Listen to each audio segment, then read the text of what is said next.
Why, hello. So you are a brand new Warframe player.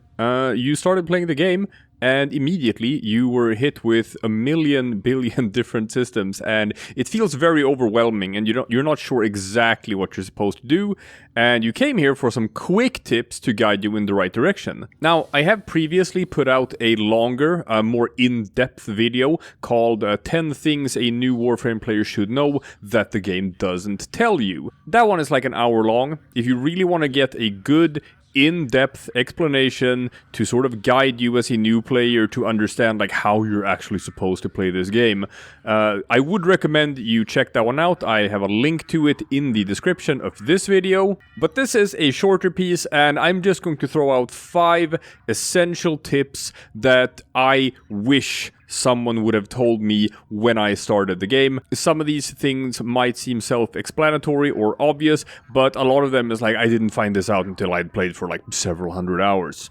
So, here we go, starting with tip number 1, which is that unlocking new planets actually unlocks new quests.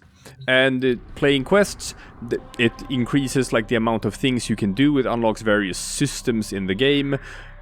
If you go to the planet you're in and you hover over the junction to a new planet, like here, Mars Junction, it will tell you what you need to do before you're allowed to progress to the next planet. It'll also show you in the bottom what you receive for doing this junction. As you can see here, doing the Mars Junction gives you a quest, actually 2 quests, the Archwing and Heart of Deimos.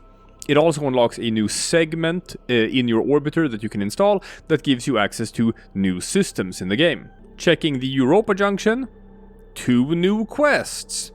And finally, if you made your way all the way from Earth, first down to Venus and Mercury and then up to Mars, Ceres, Jupiter, Saturn, Uranus, here you find a quest called The Second Dream, and this is kind of where the narrative of the game actually starts. I know, this is it's a free-to-play game, it's a looter shooter. You enter the game and you sort of think like, oh, there's gonna be a bunch of like quests and cinematic stuff as well. And then you just play these nodes, and it's just, okay, I'm just playing missions. I'm just playing missions, and then eventually something's bound to happen, right? I'm just advancing through these things, I'm just clearing these nodes. And yeah, it does. Here on Neptune, this is where the actual like really in-depth sort of like story stuff starts happening. So I'm just letting you know, it is here, it's in the game, it's got a bunch of story, it's got good story, you just have to progress quite a while until you get to it. Obviously there's like minor things, like snippets of story here and there that you do pick up along the way, just not like the big stuff. You do have Vor's Prize, A Man of Few Words, Vox Solaris, Once Awake, The Archwing, Stolen Dreams. All of these are quests that do have some exposition and lore that are along the way, but the big one is The Second Dream. Number 2, and this one is really important, okay?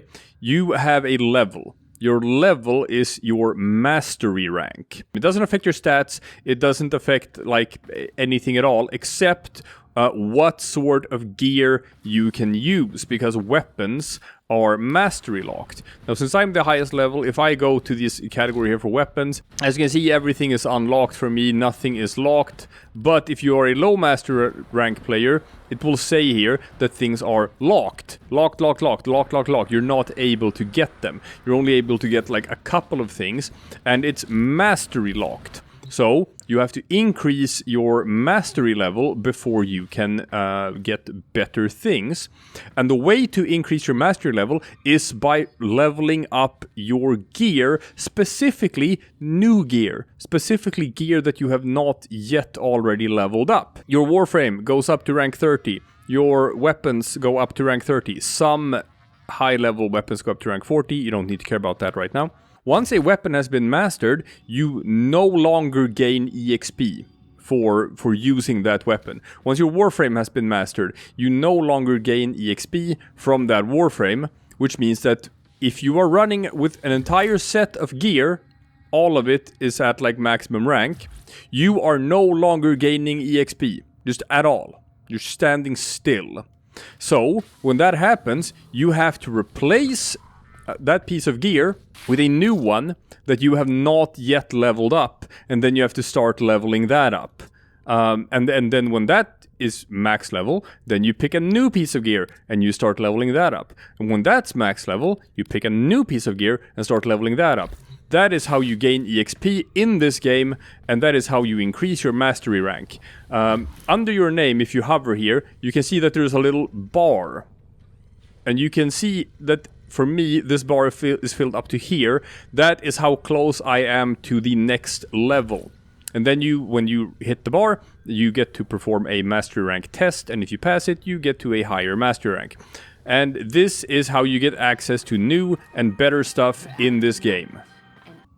Which brings us to point number 3, because you're like, alright, fine, I have a couple of things, and I did these junctions, right? And oh, this one gave me like a blueprint for a new pistol, and I've got that one. And this junction gave me a blueprint to a new pistol, and I have that one. But then, how do I get more stuff, right? So, this is where the market comes in, and this is really important to know. It looks like everything costs platinum, but it actually doesn't. I really, really wish someone would have told me this when I started playing the game. Look at this. If you hover over a weapon in the market, we'll pick anything. We'll pick like the Corinth, a shotgun. Now, if you hover over it here, it says 240 platinum. But if you click on it, you'll see that you actually have two options. You can purchase the weapon for 240 platinum, or you can just purchase the blueprint for the weapon for credits. And then you can craft that weapon with in-game resources that you get from just playing the game. That is how it works with most of the stuff in the market. You can just buy it for credits, go buy the blueprint.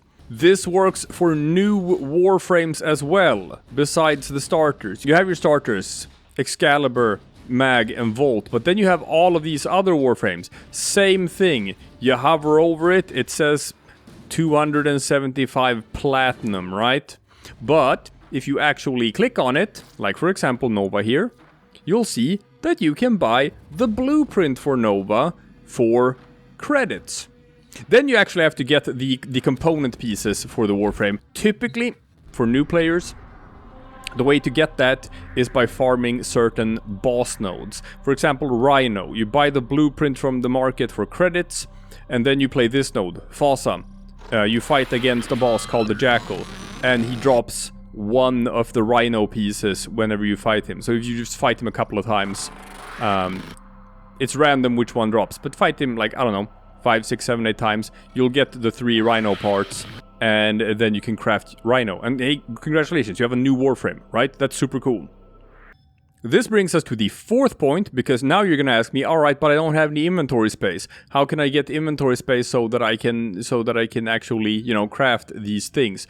Right, so when you start playing the game, you will have 50 starting platinum. That is something that is given to every new player when they start an account, and I'm going to tell you this right away. Those 50 platinum should be spent on slots. Slots is what inventory space is called in this game. If you go to the market and type in slot or slots, here you go.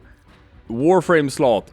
That's more inventory space so that you can add a new Warframe to your arsenal. Weapon slots. You get 2 for this one.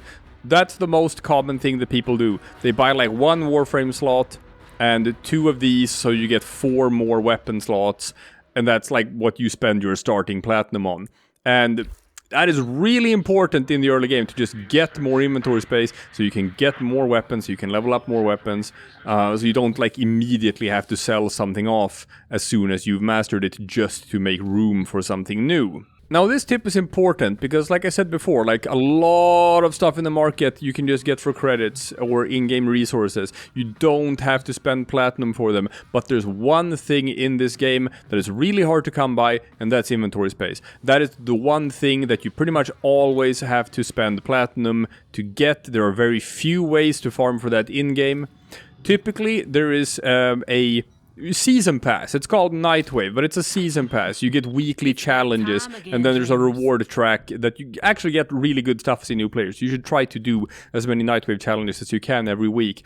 Typically, slots are included in the reward track for Nightwave. So if you want more slots, I recommend doing this, because that is basically the only way of getting more slots without spending platinum. But you have your 50 starting platinum, and that should always, always, always be spent on slots. And finally, we have a tip relating to just the gameplay itself, and just making your time a bit easier, and making you stronger, so you can progress better. This is about the modding of the game. Modding is very complex.